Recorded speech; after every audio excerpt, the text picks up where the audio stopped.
Topics পড়াবো যার নাম হচ্ছে প্লাজমা এন্ড প্রোটিন। বিশেষ করে যারা ল্যাবের আছেন তাদের জন্য খুবই ইম্পর্টেন্ট একটা চ্যাপ্টার ব্লাড। সবার জন্য ইম্পর্টেন্ট, বাট ল্যাবের জন্য বেশি ইম্পর্টেন্ট। সারা জীবন এই চ্যাপ্টারটা আপনাকে পড়তে হবে ল্যাবের জন্য। পরে ধরুন হচ্ছে যারা অন্যান্য ডিপার্টমেন্ট আছেন এদের সারা জীবন না পড়লেও হবে, বাট সারা জীবন পড়তে হবে।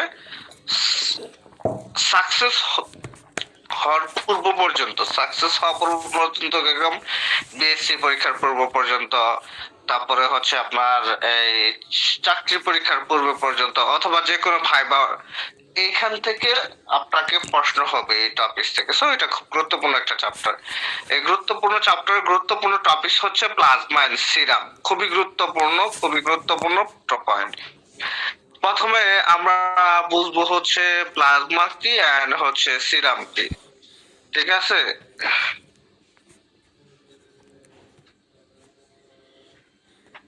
ওকে, প্লাজমা দেখেন কি লেখছে, এই যে ক্লিয়ার স্ট্রো কালার। স্ট্রো কালার কিরকম বুকে বলতে পারবেন? স্যার খয়েরি হলুদা ভাব। স্ট্রো কালারটা খয়েরি হলুদা ভাব এইরকমও না। স্ট্রো কালারটা হচ্ছে ওয়ান কাইন্ড অফ হচ্ছে আপনার যেরকম পানির কালারটা আসলে একদম ক্লিয়ার লুসিড, হ্যাঁ, স্পেসিফিক না, বাট ওটার মধ্যে যে হালকা একটু হলদে ভাব হইলে সেটাই হচ্ছে স্ট্রো কালার। হ্যাঁ, liquid part of blood. Class record করতেছে শক নাই। সোহাগ তো নাই। ওয়েট, আমার ক্লাস রেকর্ড আমি নিজেই করতে পারবো। মনে করে দেওয়ার জন্য আপনাকে ধন্যবাদ। আমি ক্লাস রেকর্ড আমি নিজেই করতেছি। ওকে,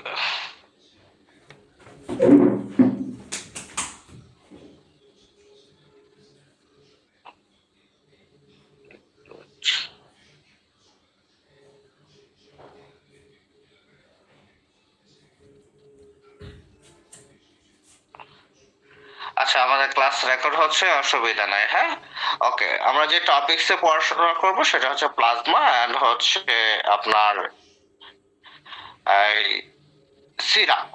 যখন আমরা ব্লাডের কম্পোজিশন পড়ছি তখনই কিন্তু আমরা জানছি ব্লাডের মূলত দুইটা কম্পোজিশন, একটা হচ্ছে আপনার ফর্ম এলিমেন্ট আর একটা কি প্লাজমা। ওই ফর্ম এলিমেন্ট মানে হচ্ছে রক্তের যে সেলগুলো আছে আরবিসি, ডব্লিউবিসি, প্লাটিলেট, এইটা, আর হচ্ছে আপনার এই প্লাজমা। ওইটা আছিল 45%, প্লাজমা আছিল 55%। দ্যাট মিনস আমরা হচ্ছে কনফার্ম হয়েছি যে আমাদের এই কিনা আমরা 100% কনফার্ম হয়েছি যেটা হচ্ছে প্লাজমা হচ্ছে ব্লাডের একটা লিকুইড পার্ট, তাই না? এটা তো আমরা 100% কনফার্ম হয়েছি, কারণ এর আগে আমরা পড়ছি। আচ্ছা, এরপরে যেটা সেলের মধ্যে কি আছে, সাসপেন্ডেড আছে। এখন সাসপেন্ডেড কিরকম? সাসপেন্ডেড আমি আপনাদেরকে একটা বোঝাই। যেরকম ধরুন হচ্ছে একটা মানে আপনার পলিথিন নিছেন, পলি ব্যাগ, প্লাস্টিকের। ওই পলি ব্যাগের মধ্যে আপনার দুইটা ডিম রাখছেন, পরে পলি ব্যাগটা উপর দিকে তুলছেন, ডিমটা নিচের দিকে ঝুলে আছে। এটা কি? ডিমটা হচ্ছে ওই এর মধ্যে, ডিমটা হচ্ছে ওইখানে কি সাসপেন্ডেড। তারপরে ধরেন হচ্ছে আপনি কিনা একটা ব্যাগ নিচ্ছেন, এখন ওই ব্যাগের মধ্যে ধরেন হচ্ছে আপনার বই খাতা কলম রাখছেন। বই খাতা কলমটা আপনার ব্যাগের ভিতরে কি সাসপেন্ডেড, বুঝতে পারছেন? মানে সাসপেন্ড বলে কোনো কিছুর ভিতরে ঝুলে থাকা বা কোনো কিছুর ভিতরে লুকায় থাকা বা কোনো কিছুর মনে করো একটা ফাঁকা জায়গা জুড়ে থাকা, এটা হচ্ছে সাসপেন্ডেড। তাইলে আপনার হচ্ছে প্লাজমা হচ্ছে ব্লাডের একটা পার্ট, লিকুইড পার্ট, যেটা ব্লাডের যে সেল আছে ওই সেলের মধ্যে ওই রকম ভাবে ঝুল্লা বা লুকায়া বা ওই এরিয়ার মধ্যে ঢুকা থাকে। এতটুকু তো বুঝতে পারছেন? স্যার আপনার স্ক্রিন আটকে গেছে, একটু আবার রিফ্রেশ করেন। এই যে স্ক্রিনটা। আচ্ছা, এরপরে ইট ইজ অ্যাবাউট 90% ওয়াটার, এবং এই হচ্ছে প্লাজমার যে 55% যে প্লাজমাটা, ওই প্লাজমার মানে যে অংশটুকু আছে ওর মধ্যে 92% হচ্ছে পানি, আর বাকি 8% হচ্ছে অর্গানিক এন্ড ইনঅর্গানিক কম্পোজিশনটা থাকে। ওই যে কম্পোজিশন অফ ব্লাডে আমরা শিখে আসছিলাম না যে প্লাজমার মধ্যে অর্গানিক পার্ট আছে, ইনঅর্গানিক পার্ট আছে, ওইখানে শিখে আসছিলাম, মনে আছে? কম্পোজিশন কিন্তু শিখে আসছিলাম। সো সেই ক্ষেত্রে প্লাজমার যে নরমাল বৈশিষ্ট্যগুলো, প্লাজমা হচ্ছে স্টো কালার, প্লাজমা হচ্ছে আপনার ব্লাডের একটা লিকুইড পার্ট, এটা ব্লাডে যে সেল আছে ওইটার মধ্যে সাসপেন্ডেড অবস্থায় থাকে। হ্যাঁ, এই প্লাজমার টোটাল অংশে 92% হচ্ছে আপনার ওয়াটার, বাকিগুলো হচ্ছে ইনঅর্গানিক এন্ড অর্গানিক কম্পোজিশন। এইটা তো আমাদের, এই কথাটা মনে রাখলে কিন্তু খুব সহজে আমরা ডেফিনেশনটা মনে রাখতে পারি। আমার এইভাবে ভাঙায় ভাঙায় বলার লজিক কি, যখন হচ্ছে আপনাকে কেউ ডেফিনেশন অফ প্লাজমা বলবে, অথবা ধরেন হচ্ছে পরীক্ষার মধ্যে হঠাৎ করে আসলো হোয়াট ইজ প্লাজমা, তখন আপনার এই আমার একটা কথা হইলো আপনার মনে থাকবে। ঠিক এই একটা কথা বলতে পারলেও আপনাকে টিচার স্কিপ করতে পারবে না, আপনাকে নাম্বার মানে দিবে না, এরকম স্কিপ করতে পারবে না। আপনাকে চিন্তা করবে যে না একটু লেখছে, আমি অন্তত 1-2 মানে মার্ক পাস করতে পারে। সো এই ক্ষেত্রে আমি এইভাবে বলি যেন আপনাদের ব্রেনে মনে থাকে। তাহলে আমরা প্লাজমা সম্পর্কে কি জানলাম? প্লাজমা হলো clear straw colour, liquid part of blood, তারপরে হচ্ছে ব্লাড সেলের মধ্যে সাসপেন্ডেড থাকে, এবং টোটাল ও যে মানে প্লাজমা আছে, ওই টোটাল প্লাজমার 92% হচ্ছে ওয়াটার, এবং বাকিগুলো অর্গানিক ইনঅর্গানিক কম্পোজিশন। ঠিক আছে, মনে থাকবো না? স্যার 92% ওয়াটার 92% ওয়াটার প্লাজমার। মনে করেন যে আপনি 2 কেজি প্লাজমা নিছেন বা 1 কেজি প্লাজমা নিছেন, এর মধ্যে 920 গ্রামই হচ্ছে পানি, গ্রাম হচ্ছে মানে প্লাজমা 92%, টোটাল ব্লাডের না। কথা বুঝতে পারছেন? জি স্যার। ক্লিয়ার? ওকে, আচ্ছা, তাহলে আমরা হচ্ছে ডেফিনেশন অফ প্লাজমা হচ্ছে ক্লিয়ার। এখন আমরা হচ্ছে ডেফিনেশন অফ সিরাম শিখবো। সিরাম জিনিসটা কিরকম? সিরাম জিনিসটা হচ্ছে ব্লাডের যে সেল আছে না, ব্লাডের সেলেরই একটা পার্ট। হ্যাঁ, ব্লাডের সেলেরই ফ্লুইড একটা পার্ট, যেটা মনে করেন যে হচ্ছে ওই যে ক্লটিং হবে, ব্লাডটা জমবে, ব্লাডটা ক্লট হওয়ার পরে ওইখান থেকে যতটুকু অজেস হয় জোরে পড়ে, হ্যাঁ, ওইটাকেই বলা হয় মূলত হচ্ছে মানে সিরাম। আর একটু সহজে বুঝাই দেই, আপনার হচ্ছে সিরামটা কিছুটা ইয়োলিশ স্টো কালার, এখানে শুধু লেখছে ক্লিয়ার স্টো কালার, সিরামটা হবে কিছুটা হচ্ছে আপনার ইয়োলিশ স্টো কালার। বুঝতে পারছেন? সিরামটা হবে কিছুটা ইয়োলিশ স্টো কালার।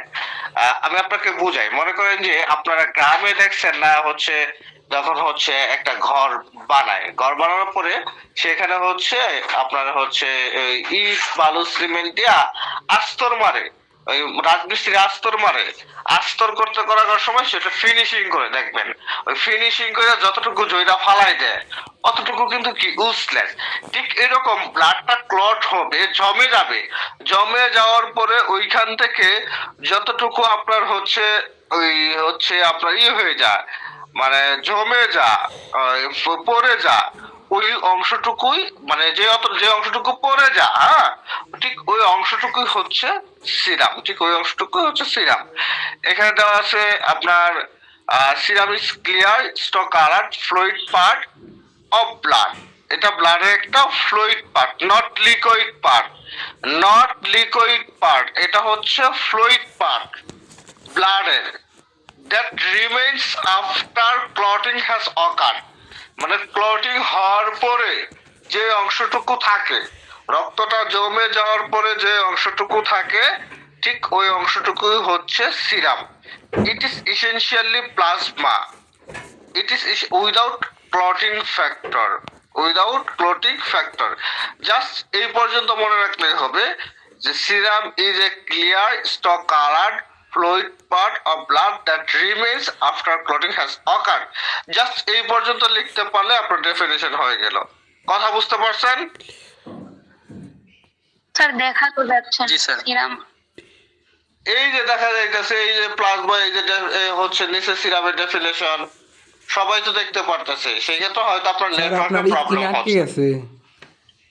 আমার ফোন মেবি হচ্ছে হ্যাং হয়ে গেছে মেবি।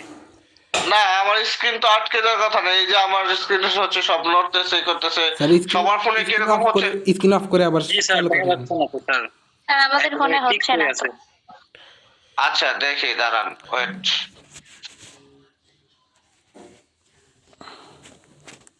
ওকে, ওয়েট।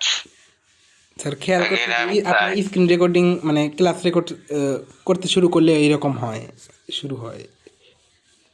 আচ্ছা, এখন ঠিক হয়েছে। এখন ঠিক হয়েছে? এখন কোনো অসুবিধা আছে? জি না স্যার, এখন ঠিক এইবার আছে। দেখা যাচ্ছে স্যার। ওকে, ঠিক আছে, ধন্যবাদ। আচ্ছা, তাহলে আমরা হচ্ছে প্লাজমা এন্ড সিরাম দুইটা ডেফিনেশন বুঝতে পারলাম। এরপরে ধরুন হচ্ছে প্লাজমা এন্ড সিরামের হচ্ছে কম্পোজিশন দেওয়া আছে।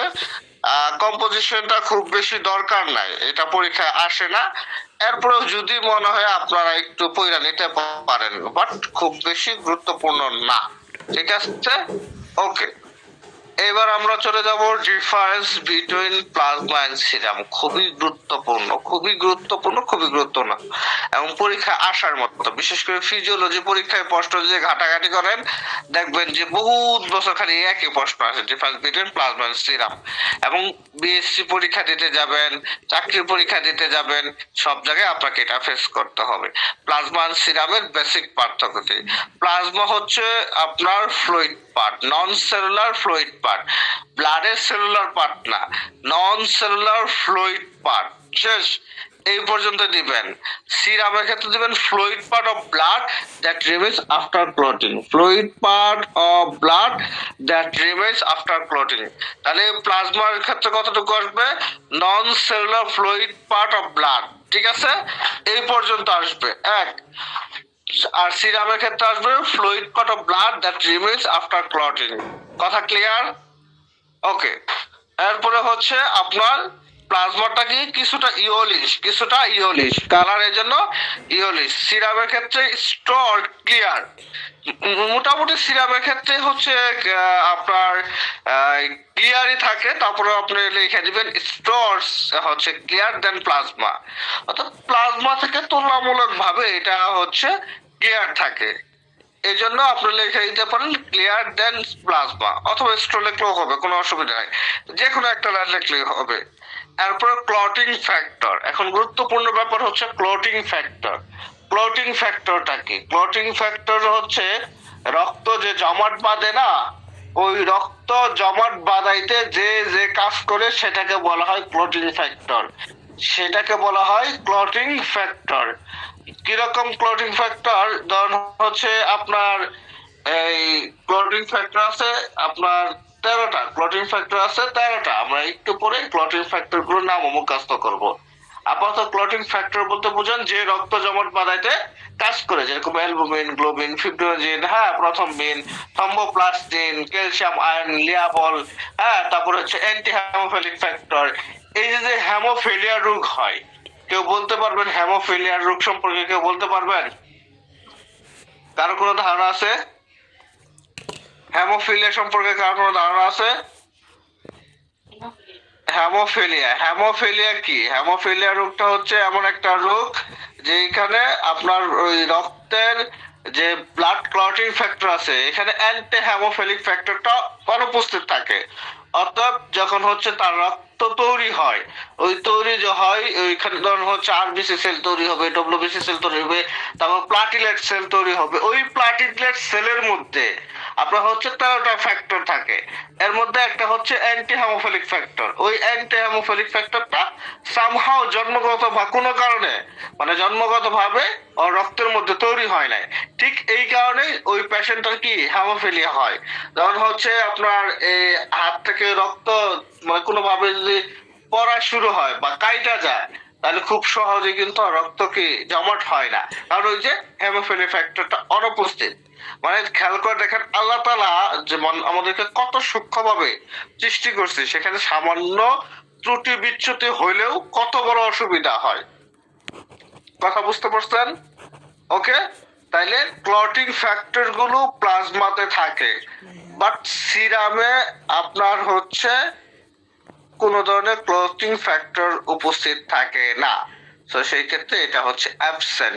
সেই ক্ষেত্রে হচ্ছে অ্যাবসেন্ট। কথা ক্লিয়ার? ওকে, কথা শুনতেছেন আপনারা? স্যার ওকে, স্যার হচ্ছে স্যার সেলিম বলেন। রেজা বইয়ে তো হচ্ছে সিরামে দেওয়া আছে ফিব্রিনোজেন হ্যাঁ, প্রতিদিন। চারটা ফ্যাক্টর আমি বলি, চারটা ফ্যাক্টর থাকে। ফ্যাক্টর 1, 2, 5 আর হচ্ছে আপনার 7। হ্যাঁ, তো সেই ক্ষেত্রে এইটা এখানে বই উল্লেখ নাই, যেহেতু এই বই এখানে উল্লেখ নাই, তো সেই ক্ষেত্রে ওই টপিকস আমি যাবোই না। ঠিক আছে, এখানে যা আছে আপনার তাই দিবেন। যেহেতু হচ্ছে মোস্ট অফ অ্যাবসেন্ট, তারপরে সেটা অ্যাবসেন্টে ধরা যাবে। ঠিক আছে, এটাও সেলিম রাজা বই। ওকে, আচ্ছা, ক্লোটিং ফ্যাক্টর প্লাজমাতে প্রেজেন্ট, সিরামে অ্যাবসেন্ট। আচ্ছা, তারপর হচ্ছে অ্যামাউন্ট অফ সিরোটোনিন। সিরোটোনিন যে নামক যে উপাদানটা আছে, সেই উপাদানটা সিরামে অনেক বেশি থাকে, প্লাজমাতে অনেক কম থাকে। দ্যাট রিজন প্লাজমা ল আর হচ্ছে সিরামে হচ্ছে হাই। তারপরে হচ্ছে আপনার কালেকশনে যাওয়া দরকার নাই, ইউজেসে যাবেন, 5টা পয়েন্ট দিবেন, ইউজেসে দিবেন। প্লাজমার ব্যবহারটা কি? প্লাজমার ব্যবহারটা ট্রান্সফিউশন করতে হয়। খেয়াল করে দেখবেন যে কিছু কিছু রোগীর, হ্যাঁ, আপনার হচ্ছে ট্রিটমেন্ট পারপাসে যেরকম পিআরপি থেরাপি আছে। পিআরপি থেরাপি কিরকম? আপনার হচ্ছে ধরেন এই যে দেখবেন যে কারো চুল পইড়া যা, তো চুল পইড়া গেলে তার চুলগুলো পুনরায় গজানোর স্বার্থে, হ্যাঁ, তাকে ধরেন হচ্ছে তার বডি থেকে ডব্লিউবিসি সেলটা নেবে। সেল নেওয়ার পরে এটাকে প্রক্রিয়াজাত করা হবে। প্রক্রিয়াজাত করার পরে ওইটা আবার তার হচ্ছে মাথার মধ্যে দেওয়া হবে, যেন হচ্ছে তার টিস্যুগুলো রিজেনারেশন হয় এবং সে হচ্ছে আপনার এই মাথার চুল গজাইতে পারে। অথবা আপনার হচ্ছে কারো হাঁটুতে সমস্যা, হ্যাঁ, তখন হচ্ছে এখানে অনেক বেশি টিস্যু ক্ষয় হয়ে গেছে, তখন এরকম প্রক্রিয়াজাত করে তার কাছ থেকে হচ্ছে ডব্লিউবি সেলটা নিয়ে আপনার হচ্ছে থেরাপিটা দেওয়া হয়, এতে তার হাঁটুর ইমপ্রুভমেন্ট হয়। এটাকে বলা হয় পিআরপি। হ্যাঁ, এই আপনার স্টিম সেলের মাধ্যমে এই কাজটা করে থাকে। অথবা ধরুন হচ্ছে কারো বডিতে অনেক বেশি গ্যাস, হ্যাঁ, তখন শুধুমাত্র প্লাটিলেট প্রয়োজন হয়, অথবা শুধুমাত্র হচ্ছে প্লাজমাটা প্রয়োজন হয়। যেরকম ক্যান্সারের পেশেন্ট, বিশেষ করে যারা হচ্ছে কেমোথেরাপি দেয়, কেমোথেরাপি দেওয়ার পরে ওর হিউজ পরিমাণ প্লাটিলেটের ধ্বংস হয়, হ্যাঁ, প্লাটিলেট নষ্ট হয়ে যায়। তো সেই ক্ষেত্রে যাদের হচ্ছে ইমিউনিটি পাওয়ার কম বা বডির উইকনেস আছে, এদের হচ্ছে আপনার পরবর্তীতে কি হয়, বডিতে প্লাটিলেট অথবা প্লাজমাটা প্রয়োজন হয়। তখন কি করে, একটা মানুষের কাছ থেকে রক্ত নেয়, একদিক দিয়ে রক্ত যাইতাছে, মানে তার বডি থেকে যাইতাছে, মেশিনের মধ্যে যাইতাছে, মেশিনের মধ্যে যাওয়ার পরে সেইখানে আপনার প্রক্রিয়াজাত করে আপনার হচ্ছে এই প্লাজমাটা আলাদা হয়ে যাইতাছে, বাকি রক্তের অংশটুকু আবার ওই শরীরে ঢুকাই দেওয়া হইতেছে, মানে যে রক্ত দান করতেছে মানে ওইখান থেকে আলাদা করে ফেলে। মনে করেন যে আপনার হচ্ছে চাউল, এই যে চাউলের মধ্যে ধরুন হচ্ছে আপনার কণা আছে অথবা পাথর আছে। এখন আপনি যেরকম হচ্ছে আপনার যদি বলি যে আপনি হচ্ছে এইটা পাথর আর হচ্ছে চাউলটা আলাদা করেন, তখন আপনি কি করবেন যে ওইখানে যে পাথরগুলো আছে পাথরগুলো বাচ্চা অন্য জায়গায় রাখবেন আর চাউলটা আলাদা করবেন, এরকম সেপারেট করবেন না? ঠিক এরকম আপনার হচ্ছে যে ব্লাডের যে আপনার সেলগুলো আছে, ব্লাডের যে আপনার সেলগুলো আছে, হ্যাঁ, ওই সেলগুলাকে অ্যাফোরোসিস প্রক্রিয়ায় এই মেশিনটার দাম প্রায় হচ্ছে 1.5 টাকা। এটা অ্যাজ ইউজুয়াল সব মানে সব জায়গায় নাই। যেরকম ঢাকা মেডিকেলে অ্যাফোরোসিস মেশিন নাই, ময়মনসিংহ মেডিকেলে অ্যাফোরোসিস মেশিন নাই, আপনার হচ্ছে এই ক্যান্সার হসপিটালে অ্যাফোরোসিস মেশিন আছে 1.5 টাকা, যার কারণে সব জায়গায় এরকম অ্যাফোরোসিস মেশিন গুলো থাকে না। প্রাইভেটে একটা অ্যাফোরোসিস করতে গেলে 8 থেকে 10,000 টাকা লাগে, সরকারিতেও 3,000 টাকা খরচ হয়। মানে ওইখানে কি করলো, তার হচ্ছে প্লাজমার অংশটুকু সেপারেট কইরা ওইটা রোগীর শরীরে দেওয়া হইতাছে, রোগীর জন্য রাখা হইতাছে, আর বাকি অংশটুকু আবার তার বডিতে ঢুকাইতেছে। এরকম ট্রান্সফিউশনে আপনার হচ্ছে প্লাজমা ইউজ করা হয়। তারপরে আপনার হচ্ছে স্টাডি থেকে মানে গবেষণার কাজে প্লাজমা ইউজ করা হয়।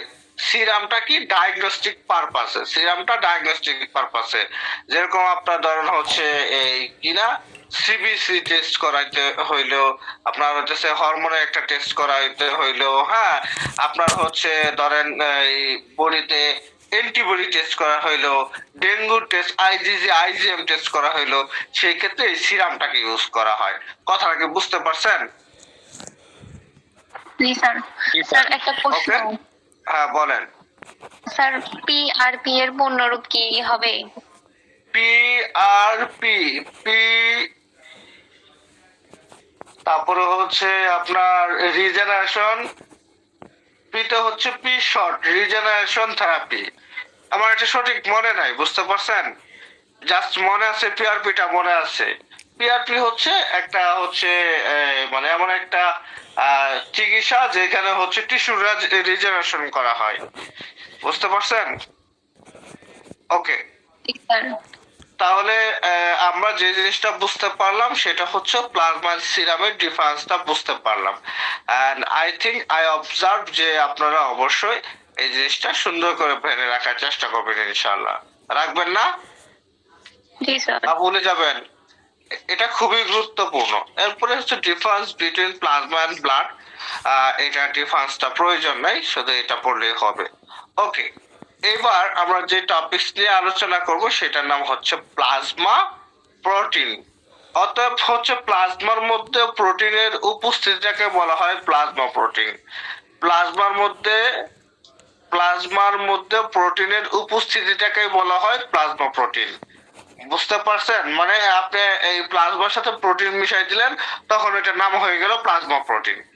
The protein present in plasma are called plasma protein. Definition মনে রাখা কি খুব কঠিন? বলেন তো, খুব সহজ না? সহজ। জি। আচ্ছা, এরপরে প্লাজমা প্রোটিন হচ্ছে 4 ধরনের মেজর প্লাজমা প্রোটিন আছে: অ্যালবুমিন, গ্লোবিন, তারপরে হচ্ছে ফিব্রিনোজেন, প্রথমবিন। জাস্ট এই 4টা প্লাজমা প্রোটিনের নাম অবশ্যই আপনাকে ব্রেনে রাখতে হবে, অবশ্যই মনে রাখতে হবে। মনে রাখতে পারবেন না? জি স্যার, জিপি 5 দিয়ে স্যার মনে রাখা যাবে। আচ্ছা, এরপরে হচ্ছে আপনার ধরেন হচ্ছে নরমাল ভ্যালু আছে, নরমাল ভ্যালু এগুলো কখনোই কোনোদিন পরীক্ষায় আসে না, পার্সেন্টেজ অনুসারে, সো এটা মাথায় নেওয়ার কোনো প্রয়োজন নাই, এটা একটা আলাদা প্যারা। এরপরে হচ্ছে আপনার হচ্ছে প্লাজমা প্রোটিনে ধরেন অ্যালবুমিনের ফাংশন, গ্লোবিনের ফাংশন, হ্যাঁ এগুলো আসলে ওইভাবে প্রয়োজন নাই। তারপরেও যদি আপনাদের মনে হয় আপনারা কেউ শিখতে চাইলে শিখে নিন। প্রথম বিনটা একটু মনে রাখেন, ইসেনশিয়াল ফর ব্লাড কোয়াগুলেশন। প্রথম been essential for blood coagulation. Okay, আচ্ছা, এরপরে আপনার হচ্ছে এইটুকু মনে রাখতে হবে, albumin site of production liver. অ্যালবুমিন কোথায় উৎপন্ন হয়? লিভারে। অ্যালবুমিন কোথায় উৎপন্ন হয়? লিভার। বলেন তো, লিভারে। জাস্ট এই পার্সেন্টেজটা মনে রাখেন, বাকিগুলো তো মনে রাখার প্রয়োজন নয়। এরপর globin. Globin site of production হচ্ছে আপনার alpha beta globin. Alpha and beta globin are synthesize in liver. অর্থাৎ লিভারে সিনথেসাইজ হয় আলফা এন্ড বিটা গ্লোবিন, এখানে হচ্ছে মূলত এটার উৎপন্নটা হয়। জাস্ট এইটুকু মনে রাখেন, আর এখানে তেমন কিছু মনে রাখার প্রয়োজন নাই। ক্লিয়ার? ওকে। স্যার গ্লোবিউলিনটা আরেকবার বলেন। গ্লোবিউলিন সম্পর্কে জাস্ট আপনাকে জানতে হবে site of production alpha and beta globulin are synthesize in liver, শেষ। ঠিক আছে? আচ্ছা, সিনথেসাইজ মানে কি? উৎপন্ন হওয়া। সিনথেসাইজ মানে কি? সমন্বয় হওয়া বা তৈরি হওয়া। ঠিক আছে? ওকে, এরপরে আমরা চলে যাব খুবই গুরুত্বপূর্ণ টপিক, যার নাম হচ্ছে ফ্রম এলিমেন্ট অফ ব্লাড। খুব গুরুত্বপূর্ণ topic, from element of blood. অর্থাৎ রক্তের যে হচ্ছে গঠনকারী উপাদান আছে 3টা সেল, এই 3টা সেল সম্পর্কে আমরা জানবো। ঠিক আছে? From element of blood are the cellular component suspended in plasma. অর্থাৎ প্লাজমার মধ্যে যে সেলুলার কম্পোনেন্টটা সাসপেন্ডেড আছে সেটাকেই ফ্রম এলিমেন্ট অফ ব্লাড বলা হয়। They make up about 45%। অর্থাৎ এটার পরিমাণ কি? এটার পরিমাণ হচ্ছে টোটাল রক্তের 45%। ওকে, 3 type of blood cell are called from blood: RBC, WBC and হচ্ছে platelet. RBC or red blood cell or erythrocyte, WBC white blood cell আর লিউকোসাইট, প্লাটিলেট আর থ্রম্বোসাইট। অর্থাৎ প্লাটিলেট যেই কথা, থ্রম্বোসাইট ওই কথা। আমি যদি থ্রম্বোসাইটটা কি, তার মানে প্লাটিলেট সারাবে, অথবা প্লাটিলেটে রাখলাম তাহলে থ্রম্বোসাইটে সারাবে, কারণ ওই একই ব্যক্তি। হোয়াইট ব্লাড সেল বা লিউকোসাইট একই কথা, এবং রেড ব্লাড সেল বা এরাইথ্রোসাইট একই কথা।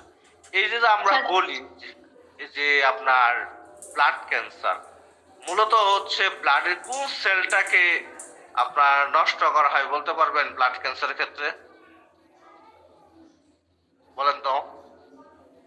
Sir RBC. No, red WBC. বুঝতে পারছেন? আপনার একটা শব্দ লিউকোমিয়া, লিউকোমিয়া, লিউকোমিয়া শব্দটা শুনবেন ব্লাড ক্যান্সারের ক্ষেত্রে, তার ডায়াগনোসিস হচ্ছে লিউকোমিয়া। লিউকো মানে কি? হোয়াইট, হোয়াইট ব্লাড সেলটাই মূলত হচ্ছে আপনার হচ্ছে নষ্ট হয়ে থাকে। বুঝতে পারছেন? ওকে। এরপর খুব স্যার গুরুত্বপূর্ণ একটা পয়েন্ট। প্রশ্ন। হ্যাঁ বলেন। স্যার যখন কম্পোজিশন অফ ব্লাড বলবে তখন তার মধ্যে স্যার যদি আমাদের এমসিকিউ এর ক্ষেত্রে composition of blood RBC, WBC, platelet এবং যদি স্যার প্লাজমা প্রোটিন দেওয়া থাকে তাহলে কি প্লাজমা প্রোটিনটাও সঠিক হবে? প্লাজমাটা সঠিক হবে, প্লাজমা প্রোটিন কেন? প্লাজমা প্রোটিনও আপনার হচ্ছে রক্তের উপাদান। হ্যাঁ, যদি একসাথে থাকে প্লাজমা প্রোটিন তাহলে ওইটাও ট্রু হবে। বুঝতে পারছেন? ওকে। তার মানে প্লাজমা প্রোটিনও কম্পোজিশনেরই অংশ হবে ব্লাডে? অংশ, রক্তের মধ্যে হরমোন থাকে, হরমোনটাও কি কম্পোজিশন অফ ব্লাড। ইলেকট্রোলাইট থাকে, কম্পোজিশন অফ ব্লাড। রক্তের মধ্যে যা থাকবে সবই তো রক্তের উপাদান, তাই না? স্যার বুঝতে পারছেন? ওকে। আচ্ছা, স্যার তার মানে এখানে 4টা পয়েন্টই ট্রু হবে? 4টা আর পয়েন্ট কি- ট্রু হবে, 4টা পয়েন্ট Correct. ট্রু হবে। জি স্যার। ওকে। আচ্ছা, এরপরে আমরা যে পয়েন্টে আসবো সেটা হচ্ছে normal value or count of blood cell or form element. আরবিসির পরিমাণ কত? আমাদের বডিতে আরবিসির পরিমাণ 4.5 থেকে 6.5 million per cubic millimetre, per cubic millimetre. অনেক ক্ষেত্রে আপনার হচ্ছে কিছু বয়ে থাকতে পারে হচ্ছে আপনার 5 থেকে 6 মিলিয়ন, এরকম থাকতে পারে, বাট এটা অসুবিধা নাই। যেই বইয়ে যেটা লেখা আছে ওইটাই ট্রু, কাছাকাছি, খুব বেশি তফাৎ না, কাছাকাছি তফাৎ থাকে। ওই যে আমি আপনাদেরকে বলছিলাম যে আপনার এক একটা লেখক এক এক ভাবে গবেষণা করে, হ্যাঁ, এক এক ভাবে লেখছে, কোনোটা এশিয়ান বুক থেকে, কোনোটা আমেরিকান বুক থেকে। সো এটা অসুবিধা নাই, ঠিক আছে। তবে নরমালি আপনারা এইটাই মনে রাখার চেষ্টা করবেন, আমাদের সেলের বডিতে আরবিসির পরিমাণ 4.5 থেকে 6.5 মিলিয়ন পার কিউবিক মিলিমিটার। ফিমেলের ক্ষেত্রে 3.8 থেকে 5.8 মিলিয়ন পার কিউবিক মিলিমিটার। ডব্লিউবিসির পরিমাণ আপনার হচ্ছে 4,000 থেকে 11,000 পার কিউবিক মিলিমিটার। প্লাটিলেটের পরিমাণ 1.5 লাখ থেকে 4 লাখ অথবা 3.5 লাখ, 1.5 লাখ থেকে 3.5 লাখ। এটা মনে রাখার চেষ্টা করবেন, মনে থাকবো। জি স্যার। আচ্ছা, কোনোভাবেই ভোলা যাবে না। এরপরে হিমোগ্লোবিন, হিমোগ্লোবিনের পরিমাণ কত? এভারেজ 14 থেকে 16 গ্রাম পার ডিসিলিটার, এভারেজ 14 থেকে 16 গ্রাম পার ডিসিলিটার। হ্যাঁ, এই ক্ষেত্রে আপনার হচ্ছে মানে মেলদের ক্ষেত্রে ধরা হয় আপনার 14 থেকে 16, আর ফিমেলদের ক্ষেত্রে 12 থেকে 16 ধরা হয়। অতএব ধরন হচ্ছে সে ফিমেল, তার যদি আরবিসি তে মানে সিবিসি টেস্ট করছে হিমোগ্লোবিন এইচবি লেভেল 12 আসছে, তাইলে তাকে রক্ত শূন্যতা বলা যাবে না। যদি 11 থাকে, 10 থাকে, তখন তাকে হচ্ছে রক্ত শূন্যতা বলা যাবে। বাট ছেলেদের ক্ষেত্রে আবার সেটা যদি 14 নিচে হয়, 12 থাকে, 13 থাকে, তাহলে তাকে রক্ত শূন্যতায় ভুগতেছে হিসাবে ডায়াগনোসিস করা যাবে। কথা বুঝতে পারছেন? বাট এভারেজ 14 থেকে 16 গ্রাম পার ডিসিলিটার। ক্লিয়ার? আচ্ছা, এরপরে হচ্ছে ইএসআর, এরাইথোসাইট সেডিমেন্টেশন রেট। ইএসআর এর পূর্ণরূপ কি বলেন তো সবাই? এরাইথোসাইট সেডিমেন্টেশন রেট। আচ্ছা, আমরা এরাইথোসাইট পড়ে আসছি একটু আগে। এরাইথোসাইট এর আরেকটা নাম কি পড়ছি? আরবিসি। আরবিসি। অর্থাৎ আরবিসি আর এরাইথোসাইট কি একই কথা। আমরা এরাইট শব্দের অর্থ জানি। এরাইট শব্দের অর্থ কি বলেন তো? রিড। এরাইট শব্দের অর্থ কি? এরাইট শব্দের অর্থ কি? রিড। এরাইট শব্দের অর্থ কি? রিড। আর সাইট বা সাইটো মানে কি? সেল। অর্থাৎ Cell. এরাইথোসাইট মানে তো কি? রিড সেলকে বুঝি নরমালি, তাই না? অর্থাৎ এটা তো বেসিক অনুসারে মনে রাখবে সেডিমেন্টেশন রেট, অর্থাৎ পতিত হওয়ার পরিমাণ। ধরেন কিরকম, আপনি একটা হচ্ছে এই নিলেন, এরকম দেখবেন যখন আপনারা রক্ত দিতে যান অথবা হসপিটালে যান, দেখেন খেয়াল করে দেখবেন এই যে এরকম লম্বা টিউব থাকে, এরকম লম্বা টিউব থাকে। টিউবটা একটু গোল, আমারটা এরকম হয়ে গেল। এরকম হচ্ছে আপনার লম্বা টিউব থাকে, ঠিক না? এই টিউবের মধ্যে রক্ত নিব, এই টিউবের মধ্যে আপনার হচ্ছে রক্ত নিব। রক্ত নেওয়ার পরে আপনার হচ্ছে এইখানে ইএসআর ফ্লুইড আছে, হ্যাঁ, ইএসআর ফ্লুইডটা দিব। ইএসআর ফ্লুইডটা দিয়া আপনার হচ্ছে এই ধরেন এই পরিমাণ রক্ত নিচ্ছে, এই পরিমাণ রক্ত নিচ্ছে, আর এখানে ইএসআর ফ্লুইডটা দিয়েছে। ফ্লুইড দেওয়ার পরে শুধুমাত্র আরবিসি যে সেলটা আছে, এই আরবিসি সেলটা নিচের এই তলানিতে জমে যাবে, হ্যাঁ। আর এদিক দিয়ে স্কেলের মতো আপনার হচ্ছে ঘর কাটা থাকবে, ঘর কাটা থাইকা এটার পরিমাপটা দেওয়া থাকবে, ধরুন হচ্ছে এই 0, তারপরে হচ্ছে 1, 2, হ্যাঁ, 3, 4, এরকম স্কেলে দাগ কাটা থাকে না? এরকম হচ্ছে এদিকে দাগ কাটা থাকবে। এরপরে ঠিক 1 ঘন্টা পরে আপনার হচ্ছে এই টিউবটা তুলবে, তুললে দেখলো যে এই পর্যন্ত জমে গেছে। এখন দেখবে এটা কোন পদ্ধতি করছে। দুইটা পদ্ধতিতে ইএসআর টেস্টটা করা যায়, একটা হচ্ছে ওয়েস্টার্ন গ্রিন মেথড আর একটা হচ্ছে উইনট্রপ মেথড। এখন ধরেন হচ্ছে আপনার ওয়েস্টার্ন গ্রিন মেথডে করা হয়েছে এবং পেশেন্ট হচ্ছে সেলে পেশেন্ট। এরপরে দেখলাম যে না, এই যে এই 3 পর্যন্ত হচ্ছে বা 4 পর্যন্ত হচ্ছে, তার এই পর্যন্ত জমছে, দ্যাট মিনস এটা তার মানে স্বাভাবিক।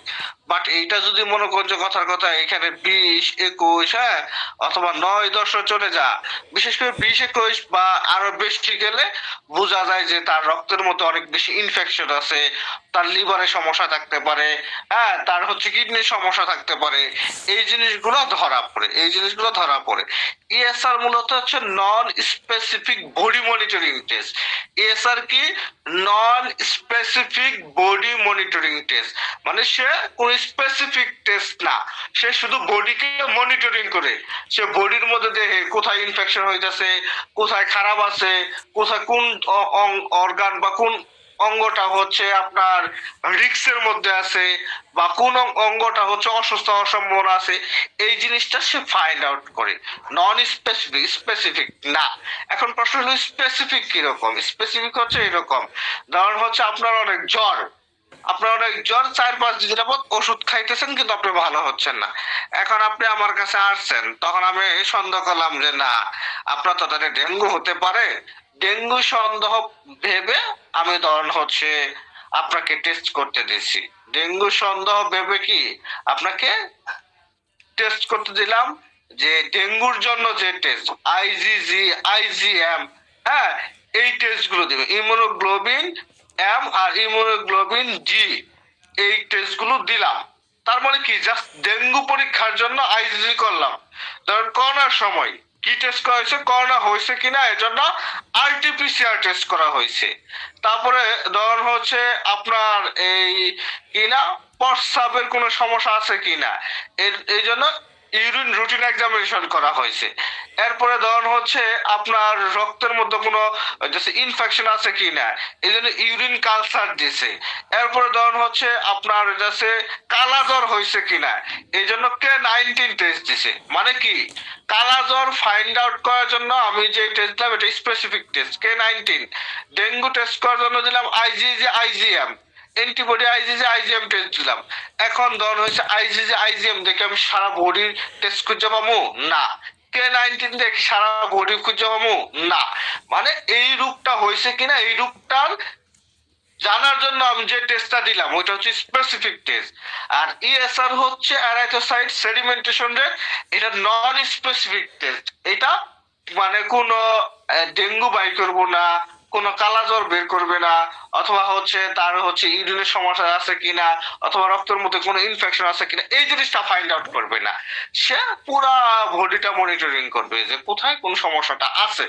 যেরকম ধরুন হচ্ছে একটা মানুষের সেপ্টিসিমিয়া হয়ে গেছে, তার মানে ধরুন হচ্ছে হাঁটুর মধ্যে সেপটিক আর্থ্রাইটিস হয়ে গেছে, অনেক ফুলে গেছে, অনেক ব্যথা হয়েছে, অথবা তার লিভারের সমস্যা, হ্যাঁ, তার হচ্ছে ধরেন ফ্যাটি লিভার গ্রেড 2-3 হয়ে গেছে, তখন যদি তার ইএসআর করতে দেন, মানে ইএসআর টেস্ট করি, তখন দেখা যাবে ইএসআর লেভেলটা অনেক হাই হয়েছে। তাহলে এই ইএসআর হাই হওয়ার কারণে তখন আমরা বুঝে নিব যে না, এই লোকে নিশ্চিত কোন ধরনের বড় ইনফেকশন আছে বা হচ্ছে বড় কোনো ধরনের অসুবিধা আছে। বাট ওইটার মাধ্যমে 100% হতে পারবো না যে তার লিভারের সমস্যা, তার হচ্ছে রক্তের ইনফেকশন, তার কিডনির সমস্যা 100% হওয়া যাবে না। এটা জাস্ট বডিটা মনিটরিং করলো, সম্ভাবনা আছে যে হ্যাঁ এখানে এখানে আপনার অসুবিধা হতে পারে। এই জন্য ইএসআর হচ্ছে non specific body monitoring test. কথা ক্লিয়ার? সবাই বুঝতে পারছেন? ওকে জি sir. Erythrocyte sedimentation rate, erythrocyte sedimentation rate. Okay, আচ্ছা, তাহলে আমরা ইএসআর এর ফুল মিনিং শিখলাম এবং ইএসআর টেস্ট সম্পর্কে বুঝলাম। হ্যাঁ, ওকে। ইএসআর দুইটা পদ্ধতি করা যায়, একটা হচ্ছে ওয়েস্টার্ন গ্রিন মেথড, একটা হচ্ছে উইনট্রপ মেথড। একটা নাম কি ওয়েস্টার্ন গ্রিন মেথড, আর একটা কি উইনট্রপ মেথড।